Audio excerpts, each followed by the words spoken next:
So, Frank, we are going to be performing your piece Vesuvius on our concert opener on October 26th at Westminster Hall. We are playing the flexible band arrangement. We have a chamber ensemble of 16 fantastic musicians, and William Eddins is conducting.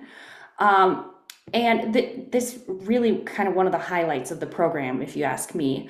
I'm wondering if you might be willing to tell us a little bit about the piece in your own words. Sure. Well, first of all, congratulations to you and your co-founders and anyone involved in getting this wind ensemble off the ground and running. It's a really wonderful accomplishment, and a lot of us out here in the world are excited about it. So, congratulations. Thank you. Um, Vesuvius, the original version was composed in the late 90s. I think it's about 1999, somewhere around there, for Bands of America, for the National Honor Band of Bands of America. It was actually originally titled Volcano. And so, in fact, we premiered it as Volcano in the States, and then we were going to take it to Japan, and we did it in 7 cities in Japan. And so it premiered as Volcano. And then before we got to Japan, my publisher called and said, Frank, you can't name this piece Volcano. And I said, why? It's an explosive piece. Volcano fits it perfectly. And he says, well, this movie just came out, a terrible movie, and it's called Volcano. And it's a really awful movie. I've still never seen this movie, but I have heard it was a terrible movie. And he said, you just can't do that. And so I said, well, okay, Vesuvius is perfect. So I changed it to Vesuvius. Ended up calling the piece Vesuvius, and of course, in relation to the story of the lost city of Pompeii. Did you think about that? I know you said you named it afterwards, but did you kind of find things within the piece that fit that story after the fact? Yes. So in answering that question, I have to go even further back in history.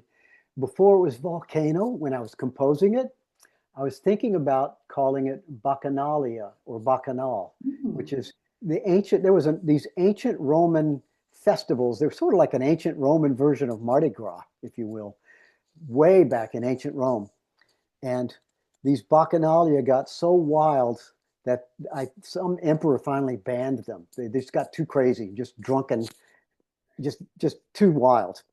But for centuries, composers have been inspired by that idea of the wildness of a bacchanal. And so the middle section of Vesuvius is is music that was still part of that bacchanalia that I had started when I first started sketching the piece.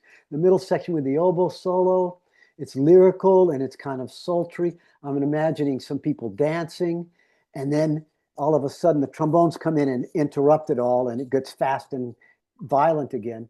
And that sort of symbolizes the wild side of that bacchanalia, this kind of drunken street brawl, maybe fighting. And so that's really, it started that way. So my brain was already on the Italian peninsula before I ever called it either Volcano or Vesuvius.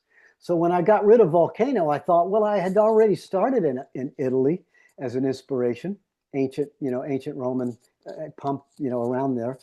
And I thought, why not pick a volcano that is an Italian one? So I had a choice of either Etna, which is in Sicily, or Vesuvius, which is near Pompeii. And I went with Vesuvius.